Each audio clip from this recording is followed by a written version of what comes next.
Thank you Prakash గారు. నా I request Vakula భరణం Krishnamohan గారిని మాట్లాడాల్సిందిగా కోరుకుంటున్నాము. ఎక్స్ ఓబీసీ కమిషన్ చైర్మన్ ఆయన తెలంగాణ. సభకు నమస్కారం. గౌరవనీయులు ఈటల రాజేందర్ గారు, మహేష్ అన్న, శ్రావణ్ గారు, ప్రకాష్ గారు సుదీర్ఘంగా అనేకమైన విషయాలను సంక్షిప్తంగా చెప్పారు, వివరణాత్మకంగా మాట్లాడారు.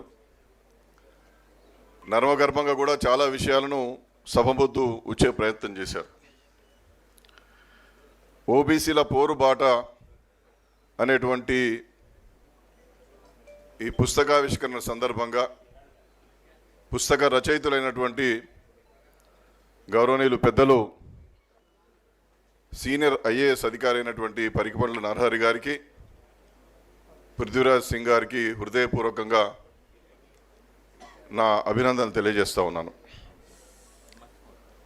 రాజేందర్ అన్న, మహేష్ అన్న చాలా కీలకమైనటువంటి వ్యక్తులుగా వారి వారి అభిప్రాయాలను, వారు చేస్తున్నటువంటి కృషిని చాలా గొప్పగా చెప్పారు. అయితే ఈ పుస్తకానికే పరిమితమై ఆలోచన చేసినప్పుడు స్వాతంత్రానికి ముందు, స్వాతంత్రం వచ్చిన తర్వాత మొత్తం బీసీల యొక్క చరిత్ర, భూమిక, రాజ్యాంగంలో పొందుపరచబడ్డటువంటి అధికారాలను సరిగా ఉపయోగించుకోలేనటువంటి పరిస్థితులు, పరిణామ క్రమంలో అన్ని రాష్ట్రాల్లో జరిగినటువంటి పోరాటాలు, అవన్నీ కూడా చాలా ఇన్డెప్త్గా దాన్ని స్టడీ చేసుకుంటూ వచ్చారు. ఎందుకంటే విద్యార్థి దశ నుండి బీసీ ఉద్యమాల్లో ఆనాడు శ్రీ ఆర్ కృష్ణయ్య గారి నాయకత్వంలో మేమందరం కూడా విశేషంగా కృషి చేసినటువంటి చరిత్ర మీ అందరికీ తెలిసిందే. నా మిత్రుడు జాజల శ్రీనివాస్ గౌడ్ గారు కావచ్చు, శ్రావణన్న కావచ్చు, ఎవరికి వాళ్ళం ఏ విధమైనటువంటి ఆలోచన దృక్పథాలు ఉన్నప్పటికీ వెనుకబడిన వర్గాల యొక్క హక్కుల కోసం, ప్రయోజనాల కోసం దశాబ్దాలుగా చేస్తున్నటువంటి కృషి మీ అందరికీ తెలిసిందే. ఇవాళ ఓబీసీల పోరు బాట మహేష్ కుమార్ గౌడ్ గారు ఈ రాష్ట్ర ప్రభుత్వం చేసినటువంటి 42% సంబంధించినటువంటి సర్వే, దాని తర్వాత బిల్ 3, బిల్ 4 అసెంబ్లీలో పెట్టడం, ఆ బిల్లులను ఆమోదించి గవర్నర్ గారికి పంపించడం, గవర్నర్ గారు సంతకం పెట్టిన తర్వాత రాష్ట్రపతి గారి దగ్గరికి పోయింది. అవి పోయినటువంటి విధానాలు, చేసినటువంటి కృషి గొప్పది, నేను కాదనను. కానీ వాళ్ళు మనం పోరుబాట సమావేశంలో ఉన్నాం. ఈ మధ్యకాలంలో మా పొన్నం ప్రభాకర్ అన్న మహాత్మా జ్యోతిబా పూలే గారి యొక్క సినిమా చూపించిండు మా అందరికీ.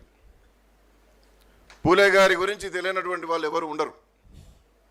ఎన్ని కష్టాలైనా ఎదుర్కొని అనుకున్నది సాధించడమే అనేటువంటి ఒక ఆయుధంగా దాన్ని అభిమతంగా పెట్టుకొని పోయినటువంటి వాడు పూలే. మాలాంటి వాళ్ళం అంతే. ఆయా సందర్భాల్లో ఏ రాజకీయ పార్టీలో ఉన్నా బీసీలకు సంబంధించిన విషయాలు వచ్చినప్పుడు రాజీ లేకుండా మాట్లాడతాం. పదవులు వస్తే పోతాయి, పదవులు ప్రధానమైనవి కాదు. మహేష్ అన్న మాతో పాటు మాకు సీనియర్గా ఉస్మానియా విశ్వవిద్యాలయంలో మేమందరం కలిసి పోరాటాలు చేసినాం. ఆ విధంగానే ప్రభాకర్ అన్న కూడా మాతో అనేకమైనటువంటి ఉద్యమాల్లో పాల్గొన్నాడు. శ్రావణన్న కూడా మాతో పాటు ఉస్మానియా విశ్వవిద్యాలయంలో పోరాటాలు చేసి, నరహరి గారు లాంటి ఒక స్వచ్ఛమైన వ్యక్తి ఈ వేదిక మీదకి పిలిచి ఈ పుస్తకావిష్కరణ కార్యక్రమంలో పాల్గొనే అవకాశం ఇచ్చిందంటే ఇదంతా మాలాంటి వాళ్ళని చేస్తున్నటువంటి కృషికి ఒక గౌరవంగా నేను భావిస్తూ ఉన్నాను.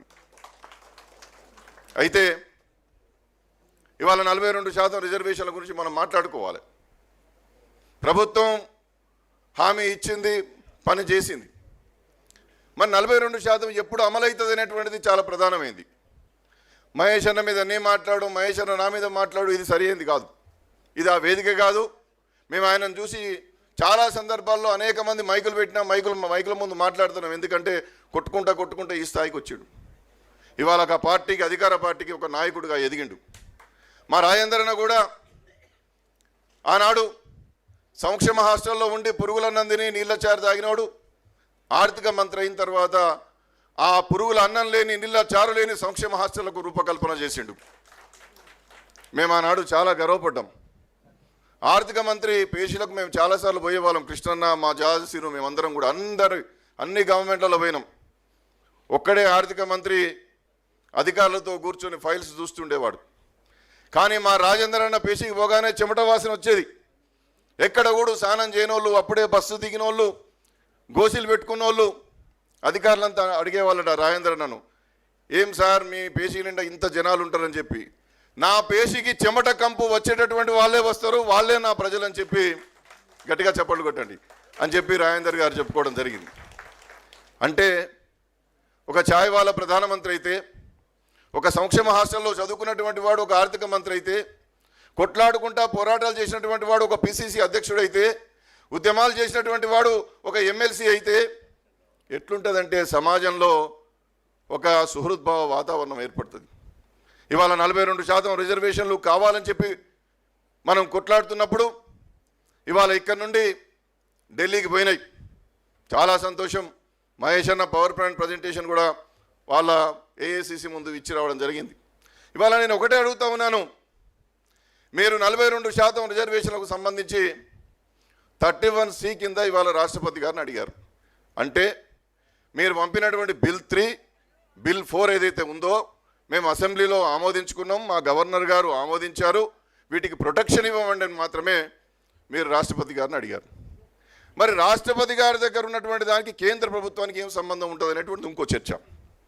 ఇవాళ అసెంబ్లీలో 9వ షెడ్యూల్లో పెట్టమని తీర్మానం చేయడం కానీ, మంత్రివర్గంలో ఏకగ్రీవంగా 9వ షెడ్యూల్లో పెట్టమని తీర్మానం చేయడం కానీ, ఆ తీర్మానాలను కేంద్ర ప్రభుత్వానికి పంపడం కానీ, సామాజిక మంత్రిత్వ శాఖ దాన్ని పరిశీలించడం కానీ లాంటి కార్యక్రమాలు జరగలేదు.